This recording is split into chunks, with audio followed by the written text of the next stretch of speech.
en Caminando por la Vida. Gente que vale la pena.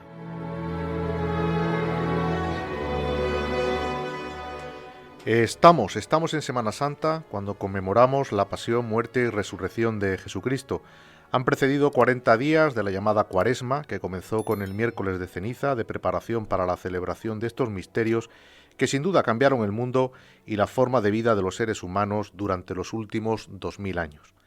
La Semana Santa en España tiene una dimensión cultural y tradicional muy arraigada, simultánea a su dimensión espiritual para todos aquellos que profesamos la fe en Jesucristo como nuestro Dios y Salvador. Pero hoy en Caminando por la Vida queremos hacer un acercamiento histórico a estos hechos y más en concreto desde el punto de vista jurídico acerca de los acontecimientos que festejamos. Y para ello contamos esta tarde con el catedrático de Derecho Romano de la Universidad de Sevilla, José María Rivas Alba. Muy buenas tardes, José María, bienvenido a Caminando por la Vida. Hola, muy buenas tardes y gracias por la invitación. José María Rivas es autor de una veintena de libros, pero hoy le hemos invitado a Caminando por la Vida para conversar con él acerca de su libro El proceso de Jesús, editado por la editorial Almuzara. Antes de nada, José María, tengo que decirte que hoy día hay profesores, que incluso los institutos, llegan a poner en duda la existencia misma de Jesús como personaje histórico. ¿Es este un debate superado o no? ¿O estas personas qué es lo que hacen o qué es lo que pretenden? Bueno, ojalá estuviera superado, porque yo creo que con criterios, digamos, historiográficos estándar, tendría que estar superado. Pero ocurre con Jesús de Nazaret que se empiezan a remolinar en torno a él, pues un conjunto, digamos, de prejuicios, ¿no? Entonces hay mucha gente que le tiene cierta alergia, por ejemplo, a todo lo que tenga que ver con el mundo sobrenatural y tal, y entonces enseguida pues empiezan a plantear las dudas sobre la historicidad. Otra cosa, obviamente, es la dimensión sobrenatural del personaje, ¿no? Que necesita, para que sea calibrada, digamos, adecuadamente, yo pienso que necesita la fe de la persona en cuestión. Pero históricamente, la historicidad de Jesús de Nazaret yo creo que es incuestionable, igual que el que cuestione eso pues tendría que cuestionar también la historicidad de Julio César, ¿no? O de Augusto, o de un montón de personajes antiguos, ¿no? ¿Y por qué un libro que analice el proceso judicial que se le aplica a Jesús de Nazaret hace 2000 años? Bueno, tampoco quiero hablar mucho de mi intrahistoria, ¿no? Pero yo soy profesor de Derecho Romano, soy de Sevilla, que tenemos la Semana Santa, digamos, muy presente, no solamente esos días señalados, sino que podríamos decir que todo el año. Soy católico, desde muy pequeño, pues, era asiduo lector del Nuevo Testamento. Total, yo creo que todo hacía indicar que en algún momento me ocuparía de este asunto, ¿no? Y después también influyó que hubo una época en la Universidad Española que se permitían unas asignaturas que se llamaban de libre configuración, ¿no? En la que uno podía, digamos, verter un poco la inquietud de la investigación. Entonces yo empecé por ahí, organizaba una asignatura de libre configuración, se apuntaba muchísima gente además.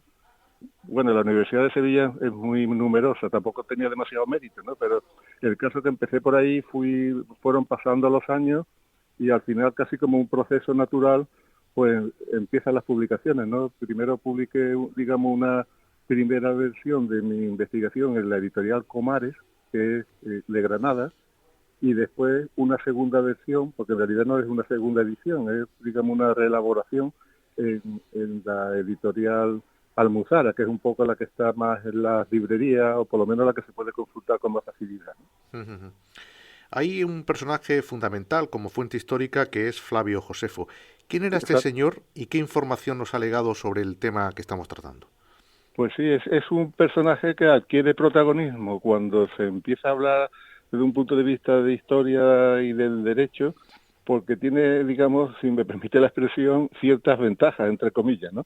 La primera ventaja, desde el punto de vista, digamos, de la defensa de esta historia, es que no era cristiano, ¿no? Entonces, porque normalmente los enemigos de la Iglesia siempre empiezan por decir que, claro, está todo un poco, digamos, pues preparado de antemano, porque, claro, la fe de estos personajes pues impide una visión neutra del asunto, ¿no?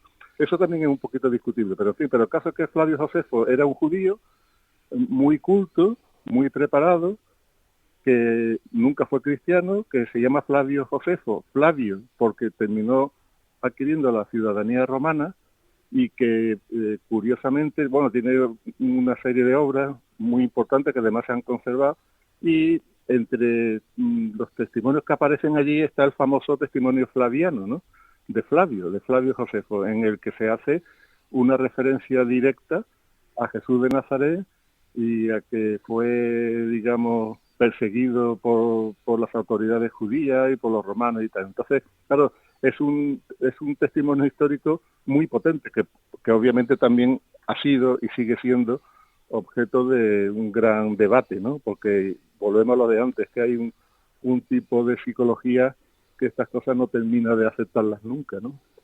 Es que el que no quiere aceptar una realidad, por muchas pruebas que se le presente, no la va a aceptar nunca, ¿no, profesor? Claro, y que conste que yo, aunque hago, digamos, profesión de fe, y además lo hago con toda humildad, porque no tampoco es que me considere ningún cristiano modélico ni nada por el estilo, pero yo en este campo me muevo como historiador del derecho, ¿no? Yo soy profesor de Derecho Romano, tuve que estudiar mucho derecho judío de esta época, porque es un poco también el vacío que suele haber en este tipo de estudios, porque el derecho romano es como si dijéramos más asequible, ¿no?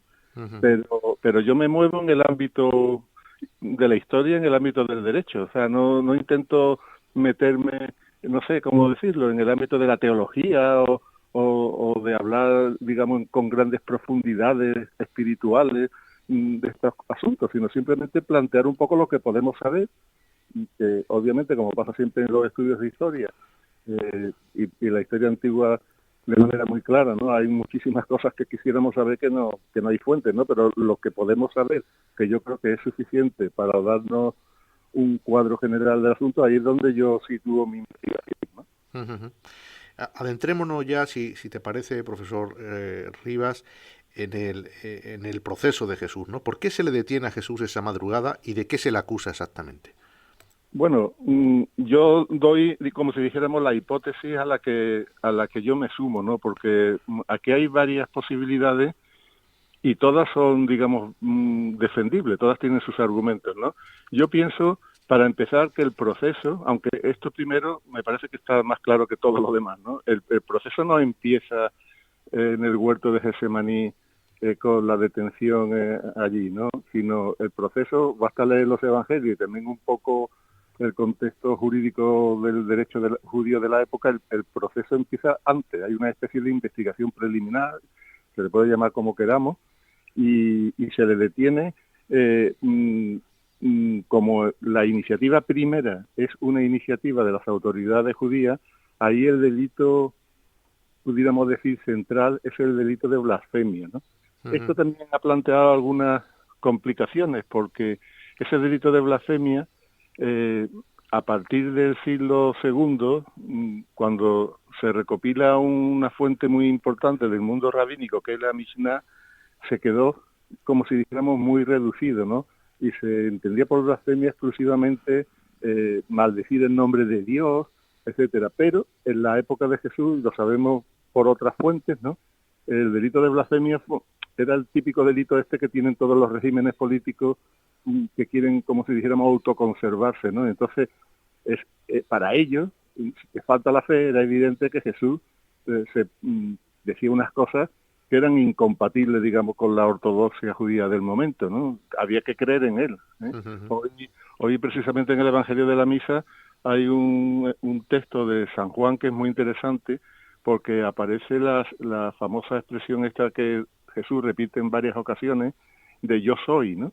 Que así parece anodina para el que no sepa mucho de esto, pero para los que para los que sabemos un poquito, no hace falta saber mucho tampoco, es que era el nombre de Dios, ¿no? Sí, en la zarza, ¿no? En la zarza con claro, Moisés, exacto. ¿no? Entonces, claro, para los judíos era una cosa, digamos, tremenda. Yo no sé cómo explicarlo. Yo comprendo hasta cierto punto, aunque ya digo que no quiero meterme en cuestiones, digamos, de juzgar las conciencias, pero yo comprendo hasta cierto punto que si yo hubiera estado allí, también a lo mejor me hubiera costado trabajo aceptar que aquella persona era también Dios, ¿no? Es que es una cosa muy fuerte, ¿no? Claro. Por muchos milagros que hiciera y tal, ¿no?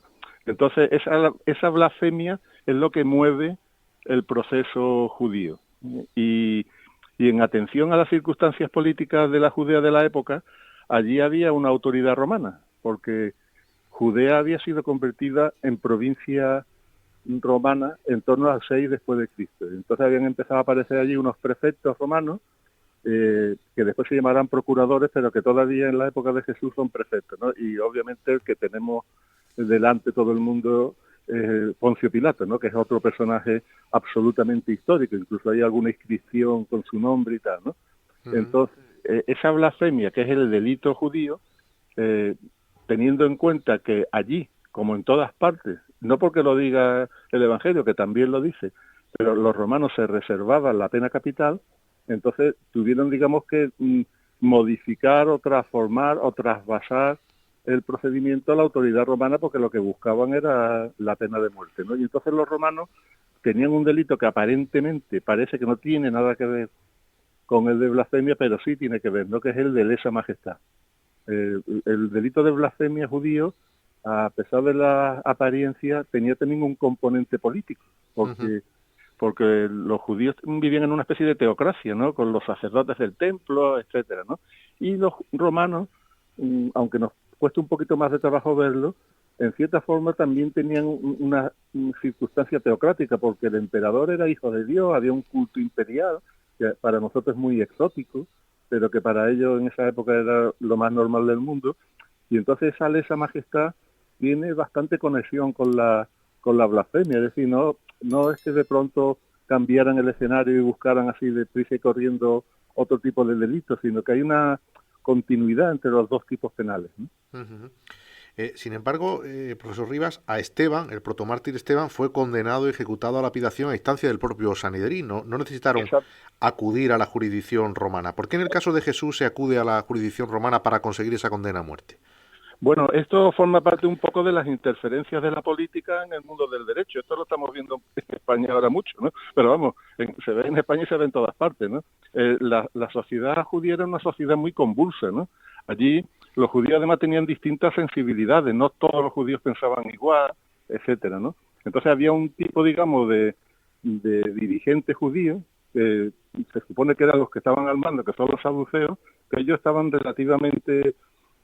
aceptaban relativamente bien el yugo romano porque parecía que era la solución menos mala, ¿no? Pero después había otras formas de ver todo esto, ¿no? Y entonces, cuando se daban las circunstancias adecuadas, pues funcionaba como si dijéramos una especie de legitimidad judía pura y dura. Y entonces, en el derecho penal judío de la época, los delitos muy graves y flagrantes, tenemos, por ejemplo, y a veces no tan graves, tenemos el episodio, por ejemplo, de la adúltera, aunque hay una serie de discusiones por los especialistas, pero en fin, los delitos muy graves y flagrantes ni siquiera requerían un procedimiento. Entonces, volvemos a lo de antes. Jesús, si uno lee los evangelios, fue objeto de varios intentos de lapidación. Porque, y además hay que entender que no era una especie de linchamiento como muchas veces se dice, ¿no? Es que los derechos antiguos, en fin, a nosotros nos cuesta trabajo aceptar esto, pero tienen sus propios requisitos y sus propias mentalidades. Entonces, en el caso de Esteban, que curiosamente fue seguro también en la época de Poncio Pilato, lo que pasa es que seguramente a lo mejor Poncio Pilato no estaba en Jerusalén en esa época, pues aprovecharon, como si dijéramos, ese vacío de autoridad y obraron así. Otras veces también obraron así.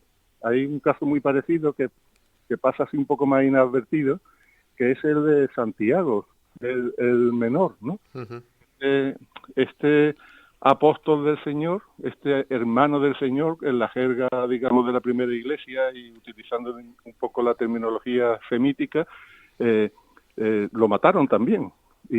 Pero en este caso lo mataron porque hubo un momento en el que había caído un procurador romano y estaba viniendo el siguiente. Aprovechando ese vacío, lo cogieron y lo ejecutaron. Pero aquí, sin embargo, la autoridad romana actuó y despacharon al sumo sacerdote del momento. Es decir, es un poco, digamos, la vida tal como es en la realidad, porque muchas veces cuando se estudian estas cosas tendemos a tener una especie de cliché que se aplica así de manera esquemática, ¿no? Entonces, hay todo tipo de circunstancias, ¿no? Y en el caso de Jesús... Uy, profesor Rivas, le está fallando la cobertura. Un momento, Sí. ¿Me cambio de sitio? Sí, ahora se le oye, ahora se le vuelve a oír. Bien, vale, perdón. Existieron, nos habla de que hubo una interferencia política en todo el proceso de Jesús. ¿Eso significa que existieron irregularidades o fue un proceso escrupuloso con el procedimiento de la época? Bueno, yo mantengo en mis libros y y en las intervenciones que puedo hacer que para escándalo de algunas personas, yo creo que desde el punto de vista puramente técnico y en la medida de lo que conocemos, fue ajustado a derecho. Por supuesto, esto no quiere decir que la sentencia sustancialmente fuera justa ni nada por el estilo, ¿no? Pero en el caso de Jesús también llama un poquito la atención lo siguiente, y es que en esta época hubo muchos pretendientes mesiánicos. ¿Verdad? Como hemos dicho antes, una época, digamos, de gran revuelo. De hecho, esto fue a más y a peor, ¿no? Porque esto terminó con una guerra que además no fue ni siquiera la última, ¿no? Y terminó con la destrucción del Templo de Jerusalén en el año 70, ¿no? Y aquello ya fue un verdadero desastre, ¿no? Bueno, hay muchos pretendientes mesiánicos. Y en la medida de lo que nosotros conocemos, todos ellos fueron reprimidos, digamos, de manera militar. A fin y al cabo, la autoridad romana, Poncio Pilato realmente era un militar. Lo podemos calificar de muchas formas, pero básicamente era un señor que estaba allí con un encargo de tipo castrense, ¿no? Para defender el orden público y además estar pendiente un poco de la zona este del imperio y tal. Entonces todos estos pretendientes fueron reprimidos con la fuerza y la coacción y la sangre, digamos, vertida de una manera absolutamente ajena al mundo del derecho. Y sin embargo, en el caso de Jesús, yo creo que por la propia autoridad que desprendían sus palabras, porque aunque creyeran más o poco o casi nada en él, parece que se desprende de las narraciones de los evangelios y de otras fuentes, que era una persona que daba un mensaje que llamaba poderosamente la atención, ¿no? Por su espiritualidad. Aquí no estamos hablando de una especie de guerrillero dedicado a tomar poder político. Entonces yo creo que si lo vemos desde este punto de vista, hubo unas actuaciones, digamos, judiciales, que para nosotros pueden ser bárbaras, porque son de una época que poco tiene que ver con nuestra sensibilidad jurídica, ¿no? Pero que en su época pues se adecúan un poco a lo que conocemos de otros casos, ¿no? Estos hechos, a lo largo de la historia, se han utilizado para alimentar el antisemitismo, que por cierto, olvida que tanto Jesús como la Virgen, como el resto de los apóstoles, también eran judíos de raza y de fe, ¿no? Sí, esto es, digamos, un poco una deriva muy triste, ¿no? Porque muchas veces en estos comentarios antisemitas es lo que acabamos de escuchar, ¿no? Es que la Santísima Virgen era judía, San José era judío, Jesús era judío, y desde un punto de vista de nuestra fe, esto es, digamos, la plenitud del judaísmo, ¿no? Y la fe cristiana, digamos, y esto lo han dicho algún papa que otro, tenemos una especie de hermanos mayores que son los judíos, pero claro, después está también la historia, ¿no? Y las peculiaridades históricas juegan también su papel, ¿no? Y claro, yo creo que desgraciadamente algunos pasajes evangélicos, este famoso de que caiga la sangre sobre nosotros y sobre nuestros hijos, y tal, pues se han tomado como una especie de pretexto para todo tipo de matanzas, ¿no? Y curioso, lo que pasa es que también hay que añadir que estas matanzas últimas, sobre todo las de la Alemania nazi, fueron llevadas a cabo por personas que tenían poco de cristianos, ¿no? Poco, nada. No tienen nada. ¿no? O sea, a lo mejor eran cristianos en el sentido de que muchos de ellos estaban bautizados, ¿no? Sí, pero poco más. pero poco más, ¿no? Sí. En fin. No podemos finalizar este análisis, profesor Rivas, sin hablar de otro personaje determinante, ¿no? ¿Quién es Pilato y qué papel juega en todos los hechos? Bueno, Pilato es un gran conocido y desconocido a la vez, ¿no? No conocemos muchos datos de su familia, aunque se han elaborado muchas hipótesis. Lo que no cabe duda es de que se trata de un personaje histórico, como hemos comentado antes. Forma parte de la serie de los gobernadores de Judea, que se inauguran en el año 6 y que unos duran más, otros duran menos. Pilato, curiosamente, fue de los que duró más, porque estuvo allí, se entiende que desde el 26 hasta el 36 después de Cristo. Entonces estuvo allí 10 años, en un puesto bastante dificultoso, ¿no?, desde el punto de vista político. Las valoraciones después que se hacen del personaje varían mucho, ¿no?, porque incluso en algunas iglesias orientales está canonizado como santo, ¿no? Es interesante porque ahí tenemos un personaje que a mí también me gusta mucho y que no es padre de la Iglesia, creo yo, básicamente por el mal carácter que tenía, que es Tertuliano, que escribe el Apologético en torno al año 200 después de Cristo. Este señor era un jurista romano, por eso le tengo yo aprecio, que se convirtió y se dedicó a la teología, ¿no? Entonces le debemos muchas cosas en la historia de la teología católica, ¿no? Por ejemplo, el concepto de persona, en fin. Bueno, pues en el Apologético, Tertuliano desliza como de pasada la expresión de que Pilato, que ya era en su interior cristiano, entonces parece que este hombre se dio cuenta inmediatamente. Además, en el Evangelio de Juan ya se ve un poco que estaba allí entre varios pensamientos, ¿no? Que se dio cuenta de que había metido un poquito la pata, ¿no? Sí, sí. Pero entonces es un personaje muy interesante desde el punto de vista psicológico. Sabemos que existió, sabemos un poco el tipo de carrera militar que hizo, porque era del orden ecuestre, no era un senador, no era del orden senatorial, era una especie de aristocracia de segunda clase. Tenemos, digamos, datos así genéricos sobre él, pero desde luego ojalá pudiéramos tener datos más concretos, y después se pierde la leyenda, ¿no? Porque se dice que cuando al final lo expulsan del puesto, se dice que terminó sus días en la Galia, ¿no?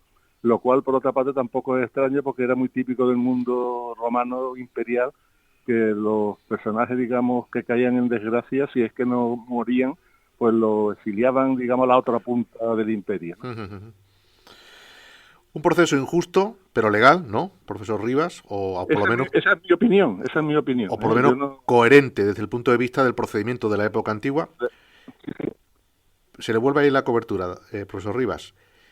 Pero hoy día le decía, profesor Rivas, que esa realidad continúa en nuestro mundo del siglo XXI, es decir, que la aplicación escrupulosa de las leyes pues puede provocar resultados tremendamente injustos, ¿no?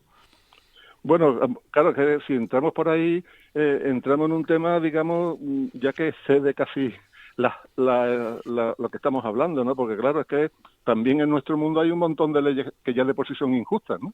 Entonces, yo voy a lo de antes. Una cosa es el asunto desde el punto de vista técnico-jurídico y otra cosa es, digamos, la justicia sustancial. Porque yo, que pertenezco, digamos, al movimiento pro vida, pues ya se puede imaginar, no podemos imaginar lo que yo pienso de ciertas legislaciones que tenemos en España ahora mismo, ¿no? Claro. Pero claro, eso es lo que está vigente. Entonces, si te preguntas desde el punto de vista técnico, si tal procedimiento, si tal acto jurídico, si tal decisión judicial es legal o no, pues uno no tiene más remedio que decir que desde el punto de vista por lo menos del derecho positivo es legal. Otra cosa que desde el punto de vista del derecho natural, pues es una barbaridad, ¿no? Yeah. Esto es un poco lo que pasa aquí también, ¿no? José María Rivas Alba, catedrático de Derecho Romano de la Universidad de Sevilla y autor del Proceso de Jesús. Muchísimas gracias por acompañarnos en Caminando por la Vida y un abrazo muy fuerte. Un abrazo y muchísimas gracias.